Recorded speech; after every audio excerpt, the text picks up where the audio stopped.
Hello, you who are seeking deeper things than words and reason.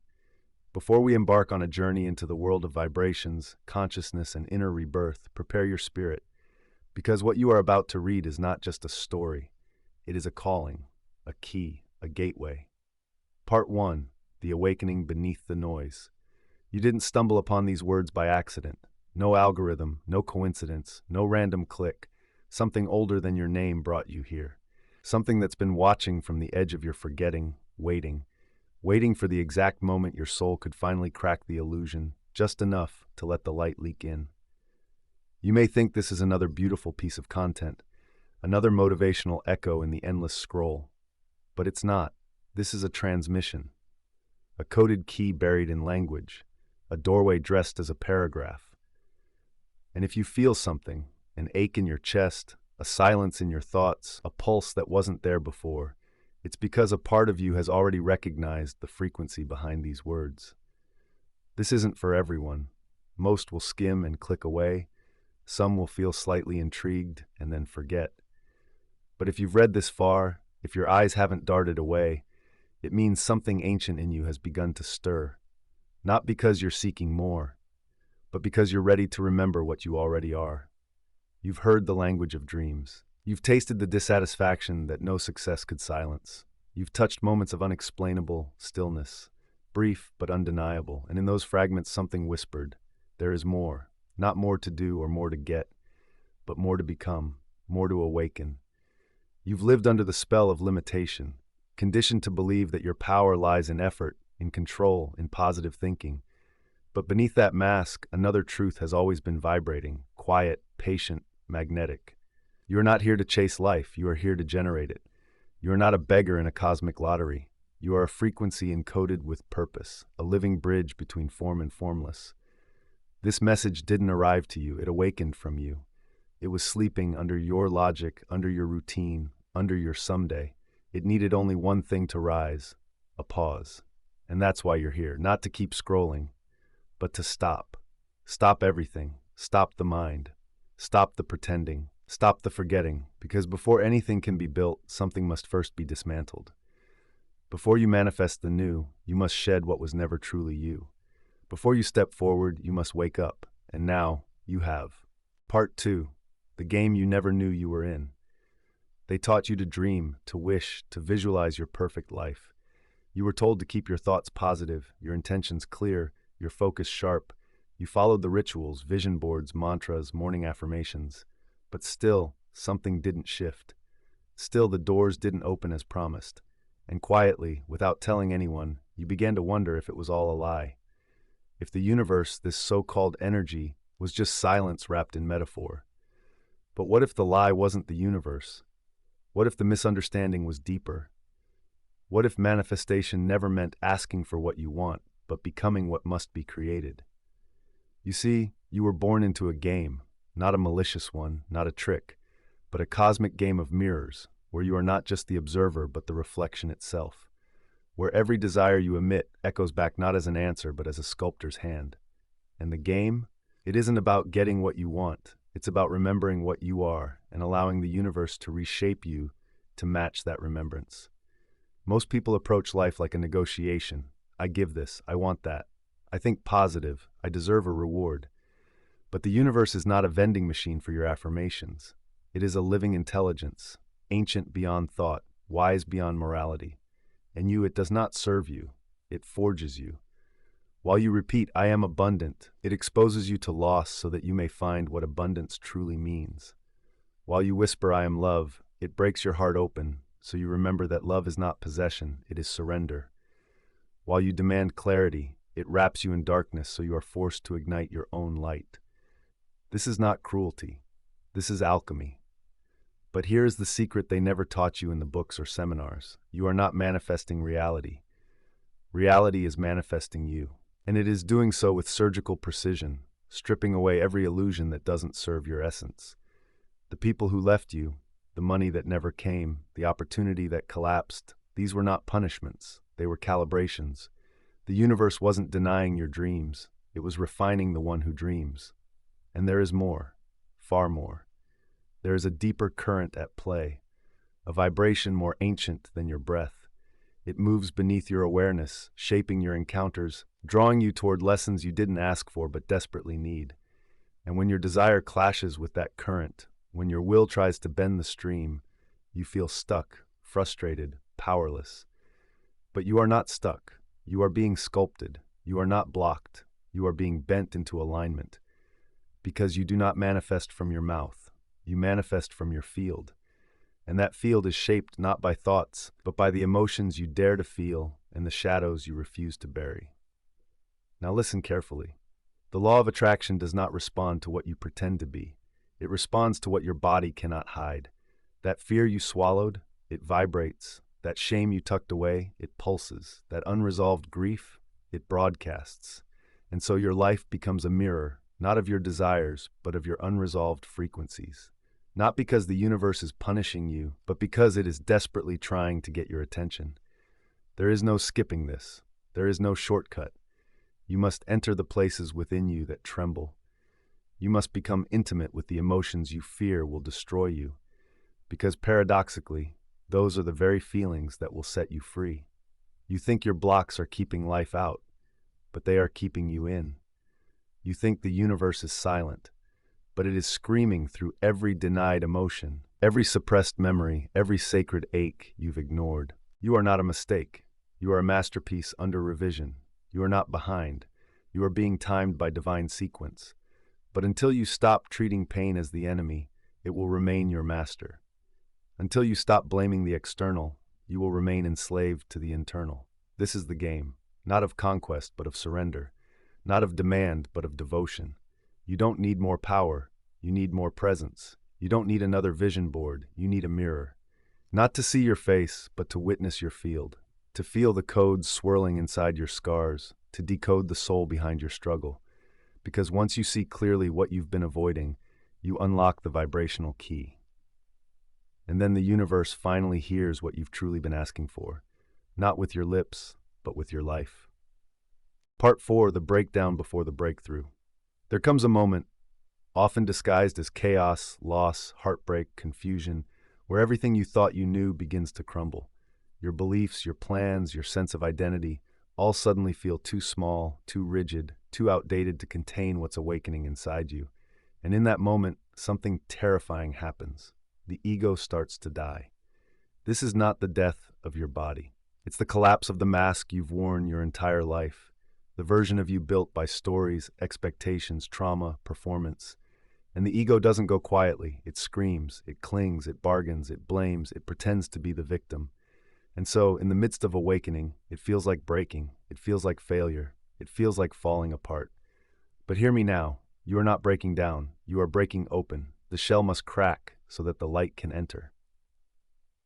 The identity must dissolve so that the essence can rise.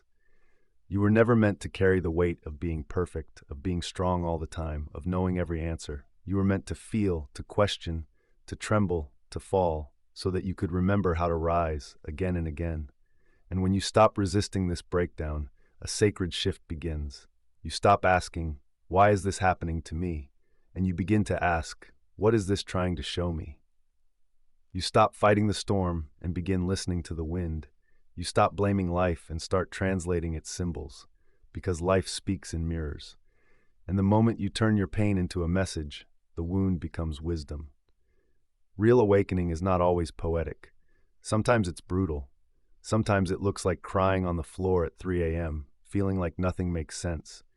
Sometimes it means letting go of people you love, dreams you cherished, versions of yourself you believed were eternal. But in that sacred emptiness, in that hollowing out, space is made for the real you to emerge. This is what Thoth knew. This is what the mystics meant by the dark night of the soul. It is not punishment, it is purification. It is not the end, it is the portal. And once you pass through it, once you've dared to sit with your pain, to stop running, to stop numbing, to stop distracting, something miraculous happens. Silence starts speaking. Stillness begins teaching. And in that sacred silence, you meet yourself for the first time. Not the self you show the world, not the one trying to prove, to impress, to perform, but the one that existed before the wound, the one that remembers the stars, the one that knows its power without having to shout. And in that moment you realize you were never broken. You were buried. Under expectations, under programming, under fear. Awakening isn't becoming something new. It's peeling back everything that isn't you. And as those false layers fall away, you don't become someone else. You become no one. And that is the paradox. Because it's only when you become no one, when you release every identity, every role, every label, that you become everyone, everything, infinite, free. From this space, you stop reacting, you start responding, you stop chasing, you start attracting, you stop pleading. You start commanding, not from ego, but from essence. You no longer need the world to give you permission. You are aligned with something older than time, deeper than thought, truer than language. And now the universe doesn't just hear you, it speaks through you. Part 5, the portal of sacred reprogramming. Now that you've seen behind the veil, you cannot return. Once the false self has crumbled and the raw, radiant you has stepped forward, the old games lose their flavor. You no longer want to manifest to impress. You want to embody to align. You no longer seek to manipulate the world. You long to merge with it. And this is the threshold where many fall back because the tools they once used no longer work. The affirmations feel hollow. The rituals feel forced. The strategies feel mechanical. Because they were designed for the person you were, not the being you are now becoming. So what now? How do you move through life when you've awakened to the fact that your field, not your words, is your true request to the universe? How do you shape that field, not with thought, but with essence?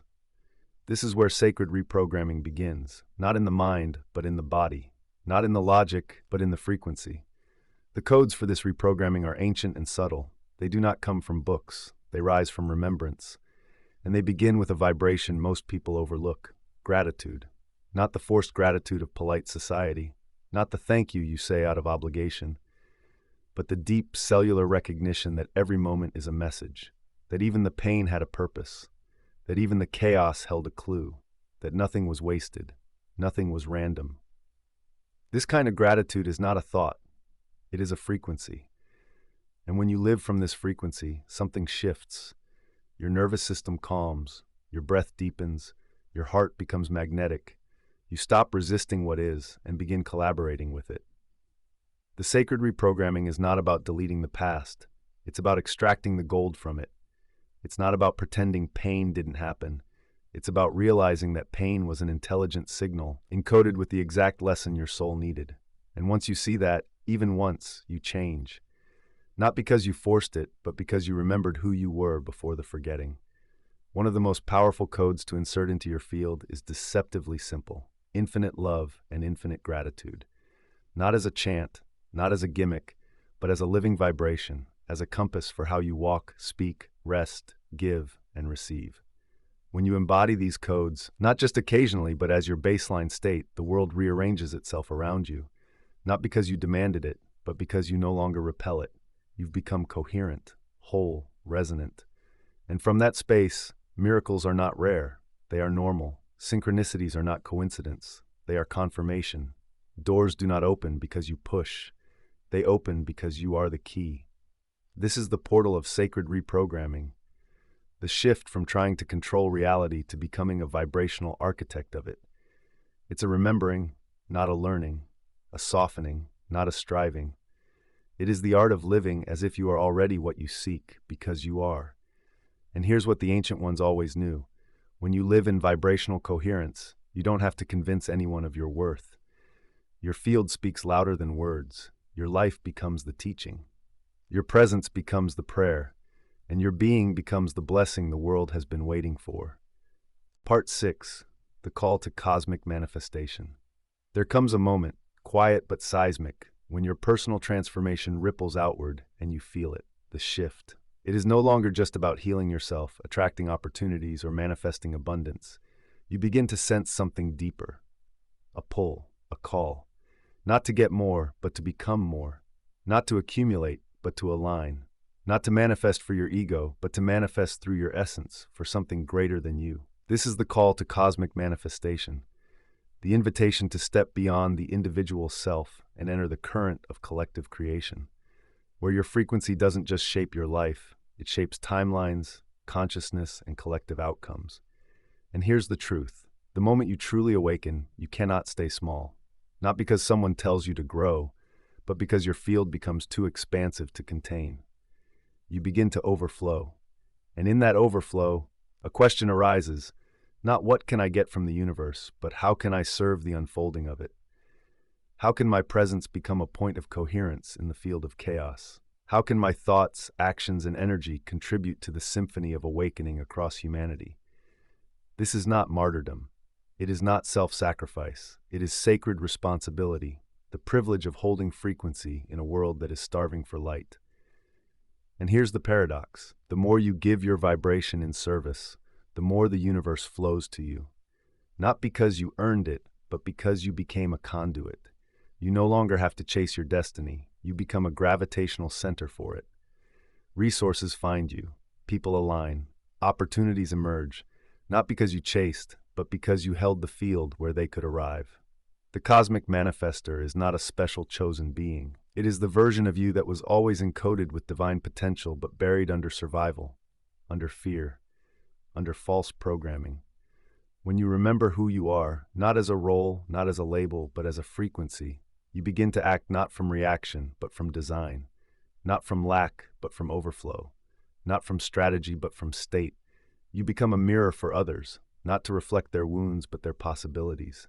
You walk into rooms and the energy shifts, not because of what you say, but because of what you emanate. You hold your frequency even when the world trembles. And in doing so, you give others permission to rise.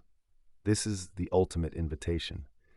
To live not just as a human seeking miracles, but as a miracle in motion, a living transmission of truth, coherence, and divine intelligence. You don't need a stage, you don't need a spotlight, you only need to be deeply aligned. And from that alignment, you become the message. You become the field. You become the change. Not through force, but through presence. And here's the final truth. The more personal your path has been, the more universal your light becomes. Every wound you've transmuted becomes a torch. Every limitation you've alchemized becomes a bridge. Every silent prayer you whispered in the dark becomes a song others hear in their own moment of despair. You are not here by accident. You are not here to just survive. You are not here to wait for permission. You are here to awaken, embody, and emit. And now the final veil lifts, not because you pushed, but because you finally aligned with who you were always meant to be. Part 3, the field that speaks louder than words. There is something inside you right now, moving, vibrating, broadcasting, whether you're aware of it or not. It speaks a language no mouth can form, no book can teach, and no voice can fake. It is your field, your electromagnetic resonance, the invisible yet undeniable energy that precedes every word, every action, every thought. And here lies a secret ancient traditions have always known, but modern minds often forget. You do not attract what you say. You attract what you are. Your field is alive. It pulses with every emotion you've ever felt, every trauma you've buried, every belief you've internalized. It wraps around you like an atmosphere, invisible to the eye but loud to the universe. When you enter a room, people feel you before you speak.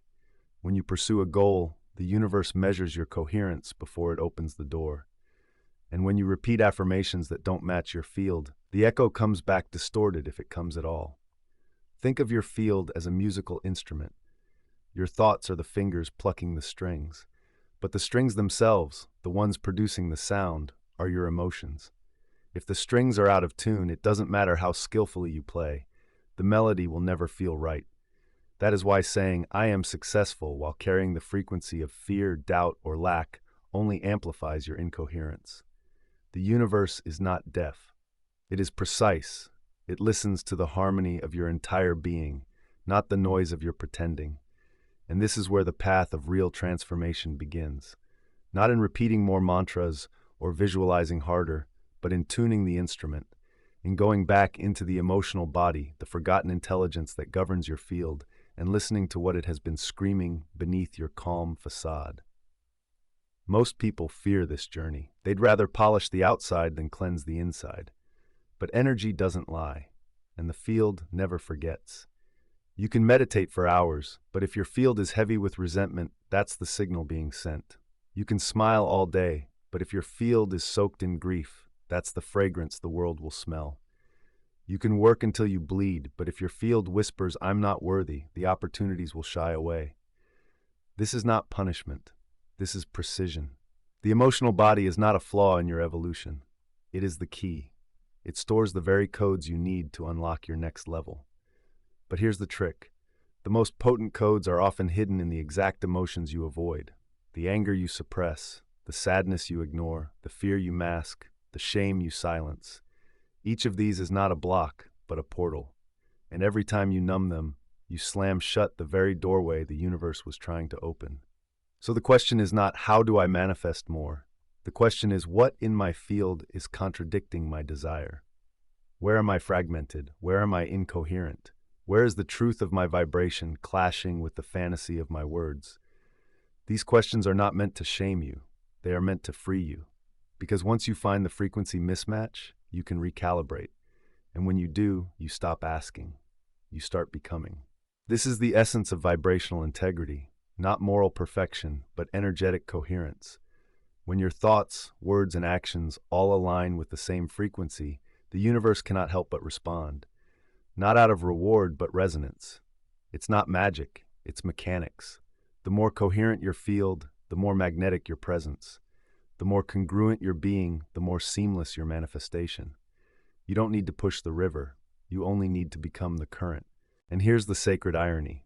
The moment you truly align, not just pretend to, not just want to, but actually vibrate in harmony, your desire dissolves. Because you become the very thing you were chasing. You are no longer separate from it. You are it. And from that space, everything flows, not because you demanded it, but because you remembered it was yours all along. Part 7, the final integration. And now you stand here, not at the end, but at the convergence. The place where everything you've remembered, everything you've shed, everything you've reclaimed must now become one. You are no longer the seeker. You are no longer the wounded. You are no longer the one asking how. You are the field. You are the breath. You are the silence before creation and the echo after it. And from here, manifestation is no longer something you do. It is something you are. Integration is not a moment. It is a devotion, a daily weaving of the unseen into the seen, of the sacred into the mundane, of the infinite into the finite. It is not glamorous. It is not loud. It happens in your breath, in your choices, in the stillness between thoughts. It is walking into a conversation and anchoring presence. It is washing dishes with reverence. It is choosing truth when lies feel easier. It is holding your frequency when the world forgets its own. The final integration is not about becoming superhuman. It is about becoming deeply human.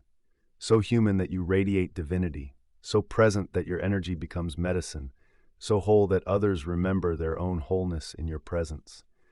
You become the walking proof that the universe is not outside you. It is expressed through you. And this is the secret the mystics guarded for ages, not because it needed to be hidden, but because it needed to be earned. Not with effort, but with sincerity. Not through control, but through surrender. Not by adding, but by peeling away. Until only essence remained, until only truth remained, until you realized you were never manifesting a life. You were always manifesting a self so aligned, so unshakable, so vibrationally clear that life had no choice but to match it. And so now you don't need to remember steps, you only need to remember yourself. You don't need to chase alignment, you simply return to it. You don't need to fight for worth, you breathe it, you walk with it, you emanate it without trying. And in doing so, you become a portal, not to another world, but to this one. A world finally seen through clear eyes. A world reborn in the mirror of your coherence. From here, life becomes a practice, not of force, but of refinement. Not of perfection, but of presence. Each moment becomes an altar. Each breath becomes an offering. Each encounter becomes a reflection. And your field, tuned like a sacred instrument, continues to broadcast the code that once awakened you, to now awaken others. Because in the end, this was never just about you. It was never just about your healing, your dreams, your alignment. That was only the preparation. You are not just a receiver. You are a transmitter. You are the spark that lights torches. You are the coherence in the chaos. You are the whisper of truth in a world of noise. You are the frequency the future has been waiting for. And so as the final veil dissolves, there is nothing left to become, only everything to be. You are not here to ascend away. You are here to embody fully, to make the divine tangible, to walk with your feet on earth and your essence in the stars, to live not above the world, but through it as a living bridge, as a sacred channel, as a conscious architect of the new. This is integration. This is manifestation. This is you, undeniably, unapologetically, unmistakably you.